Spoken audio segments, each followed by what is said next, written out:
Wanita itu menembakkan suar dari selangkangan pria. Saat dia hendak menembak, pria itu berbalik, menyebabkan wanita itu tersandung. Nyala api yang salah sasaran berkobar dengan ganas. Pria itu segera bangun. Melihat pistol suar itu, dia menjadi marah pada wanita itu. Wanita itu bertanya mengapa dia marah padanya. Pria yang marah itu mengatakan itu adalah pesawat komersial. Terbang di ketinggian 8.000 meter. Ingin memberi isyarat minta tolong sungguh percuma. Dan satu-satunya api yang menyala. Mereka naik ke puncak gunung dengan harapan pesawat penyelamat akan melihat mereka. Namun pria itu melihat kapal pesiar di laut. Mereka berkayak selama setengah hari. Ketika hanya 3 mil laut dari kapal pesiar, mereka mengira akan diselamatkan ketika melihat bajak laut membunuh orang. Mereka melihat kayak. Pria itu mendayung kembali. Tak lama kemudian, para perompak tiba. Untungnya keahlian menembak para bajak laut itu sangat buruk. Meski lari ke pantai, mereka ditangkap oleh bajak laut.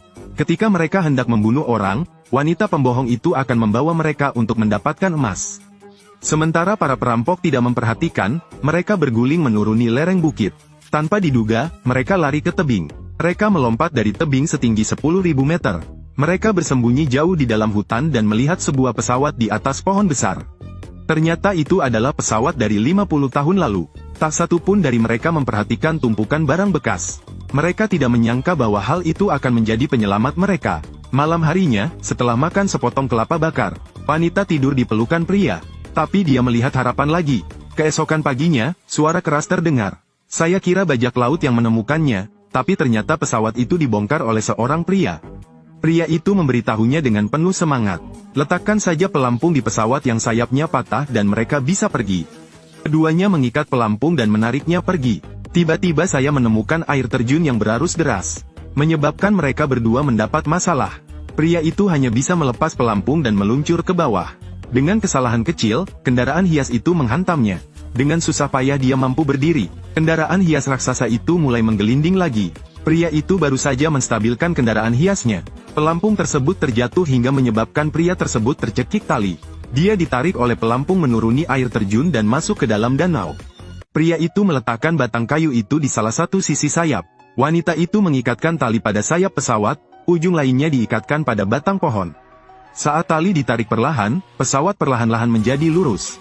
Kemudian keduanya pergi ke hutan bambu. Laki-laki menggergaji bambu dan perempuan membersihkan bambu. Selanjutnya mereka mengikat bambu tersebut menjadi satu. Pria itu menggali lubang besar di kedua sisi pesawat dan mendorong pelampung ke dalam lubang. Setelah mengatur arah, pria tersebut memukul alur pelampung dan menyuruhnya melepaskan talinya. Poros roda pesawat terpasang erat pada alurnya. Mereka meletakkan bambu di atas pelampung dan mengikatnya erat di kedua sisinya. Pria itu mengangkat palu dan memukulnya. Buat lubang besar di kabin dan ikat pelampung ke balok bambu untuk membantu pesawat tetap stabil. Setelah 8 jam, pesawat amfibi direnovasi total. Saat dia melepaskan ikatan tali bambu di bagian ekornya, tiba-tiba sebuah bola meriam ditembakkan. Ternyata para perompak menemukan mereka. Pria itu memotong tali dudukannya. Keduanya memindahkan rak bersama-sama. Kemudian meriam itu ditembakkan ke darat. Untungnya bajak laut itu penembaknya sangat buruk. Namun pria itu masih terluka. Wanita itu membantu pria itu masuk ke kabin. Pria itu menyalakan pesawat dan selamat. Ketika kapal bajak laut hendak tiba, pesawat hendak menabrak kapal bajak laut ketika dua orang menarik pesawat tersebut. Kapal bajak laut itu membidik pesawat itu dan menembakkan peluru ke arahnya. Tapi saya tidak menyangka akan terlambat satu langkah. Bola meriam kembali jatuh ke kapal, meledak dan menghancurkan kapal. Pria itu kehilangan kesadaran karena kehilangan banyak darah. Setelah mengajari wanita itu cara membumi, dia kehilangan kesadaran. Pesawat akhirnya mendarat, padahal pesawat tersebut mengalami patah kaki dan sayap patah. Namun untungnya keduanya selamat. Setelah pria itu sembuh, keduanya berkumpul.